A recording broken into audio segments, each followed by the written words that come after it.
A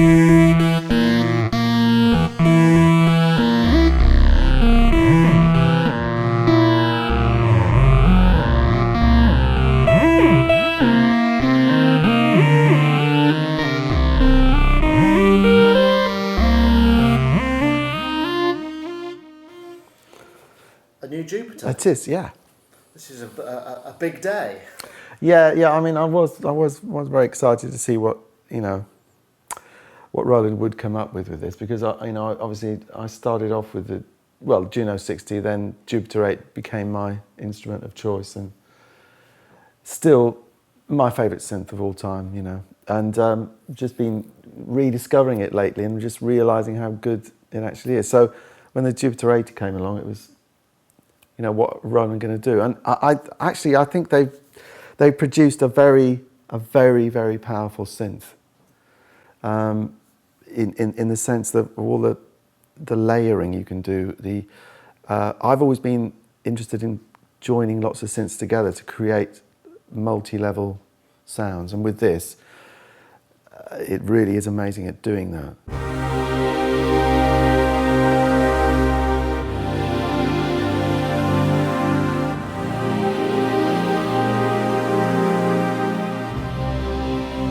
If I just take you through what's going on there, so there's two sounds layered. The runner, which is we're going to look at now, which is a live set. See, there's all these sounds here.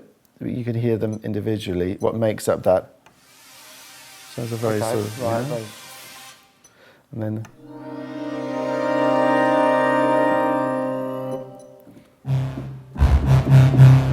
Very sort of detuned, and that's a string sound I made. And then, of course, you can alter those in the usual way with the offsets of changing all the cutoff resonance and the release, and the vibrate pitch. I do a lot of stuff where I layer things in octaves or fifths or fourths, and so you've got all those four sounds layered, which you can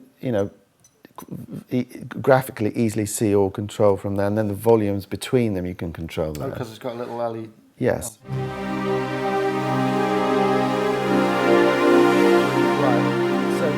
Got all that complexity of stuff going on within the one, it's because you've got four things laid up.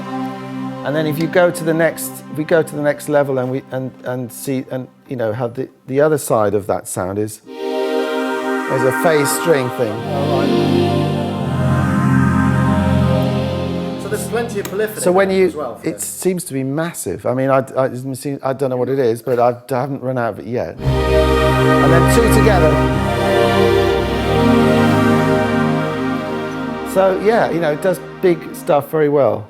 So then if you go down to you can then edit the actual tone, and there you see it's all like a touchscreen sort of situation, and you've got three partials within that tone. But it also does traditional kind of sounds a bit like pianos and what have you. I mean, we've got a lot that's of stuff right. on the front panel, haven't we? That's right.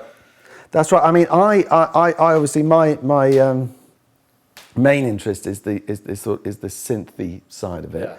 But it does also what these things called natural tones, which is things like pianos and woodwinds, brass, and so, and they're actually very interesting when you mangle them up, right. And then combine them with the. What's the piano like? Just out of interest, because I know you're a big. I can see by the pianos in your room. You're into piano. And there's lots of them. I haven't got my sustain pulley here. So perhaps you might be able to show us one or two of your patch highlights. Yes, there's I've had a lot of fun doing this. I was thinking, the way I approached it was, if you're going into a music shop and you want to be inspired by a synth, you can think, oh yeah, I can write a great song around that idea, that inspires. So I've just done things like, so for the bottom here, it's a very simple sort of arpeggiating sound down the bottom there. So you can split like the yeah. So I've split the keyboard, so that's one of the live sets down there, and then this is.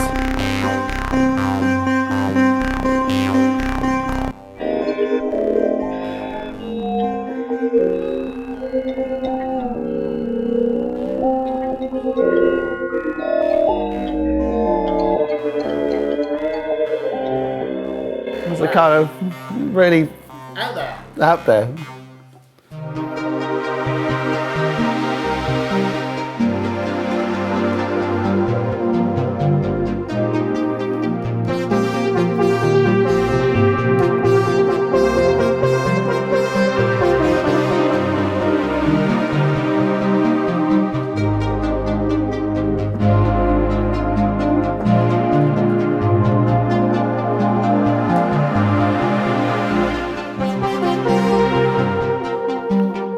So you've got. It does sound good, doesn't it? It does sound good. It's fat, and is it D2As? Do you think it's just? I'm not an expert on that sort of stuff, but it sounds like to me the that side of it has been really looked after, and the effects are really high quality and very detailed, and some very quite unusual things like slicing and things like that. You very and lots of different types of chorus, and so I've enjoyed getting into all that.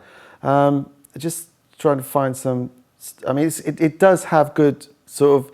If you need to get some ideas together for, if you do film work or to get some quick sort of orchestral things going.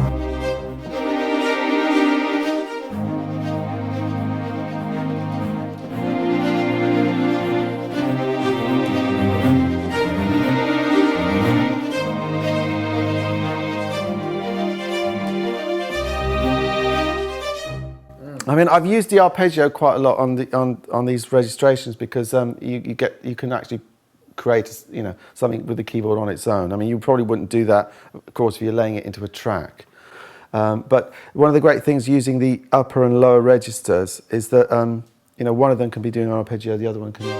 Is it just a single split that you can put, or can you split it in multiple ways? There's 3 ways to split it. You can have like a violin sound a solo violin up the top, or whatever sound you want up the top.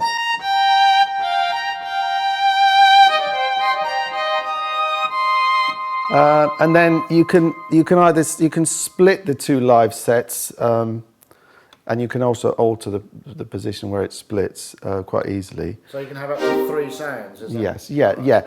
Now it gets more interesting than that because the live set, you've got the 4 sounds and you can split those over the keyboard as well. Right, so you could have the 4 sounds in different parts, or 2 of them layered up, and then you can combine that with another live set. So you can, it's quite infinite what you could come up with spread out over the keyboard. So one thing I can't help but notice is there are things like flute and oboe and saxophone. It does a lot of that stuff as well, right? Obviously, my interest in using those is in combination with other sounds. I would never be trying to recreate trumpets and saxophones and flutes. I'd like the idea of using them in. Actually, this is in this sort of way. This is a shakuhachi sound that's been. I didn't do that one. Someone else programmed that, but that's a really fabulous sound.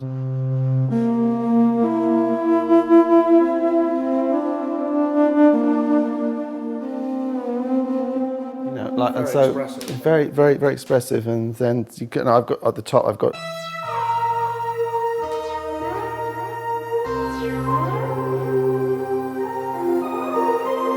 And then at the top, I put a.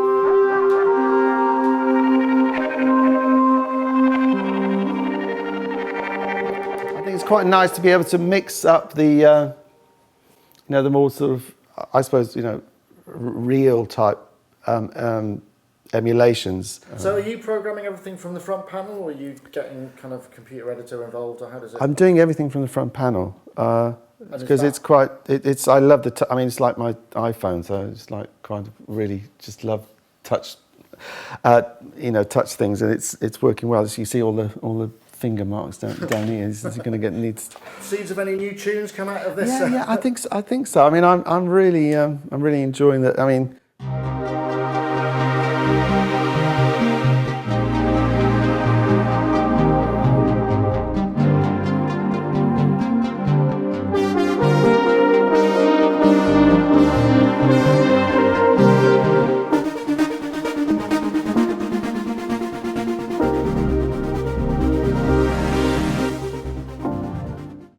about working with a DAW? Do you think it's going to integrate nicely with that for writing, so you can run multiple tones, you know, on different MIDI channels and things? I mean, is it work with that? Yes, it'll do all that, and you can, and there's more than one. You can assign it to two different. There's a sub out as well, and you've got XLR out. You've also got a digital out as well, which is going to be, I expect we will use in the studio there. I need to know, what's all this business down here, downstairs? This stuff. Well, this is unusual. It's like old Jupiter 4. This is, this is very unusual. I guess it's, if you're playing and you want to change your patches very quickly, you can kind of do it. I suppose you can do it, you know, kind of easy. Good reason to keep the weight off, perhaps, if you're in a gigging situation as well. I'm not. I mean, I usually use pedals, I must say, to change, because I'm usually singing and I can't be looking down. So, okay. So for me, it will be changes with the pedals, which I use with the Phantom.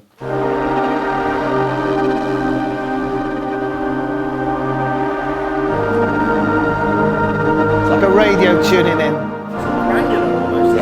Yeah, and that comes from one of the effects. That's one of there's some great effects and lots of them.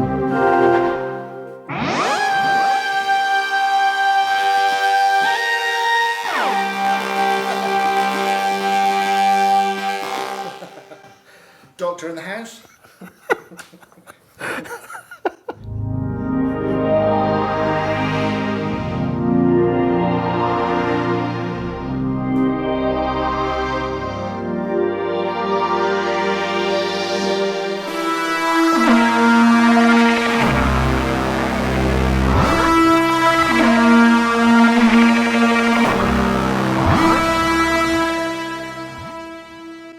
That'll do.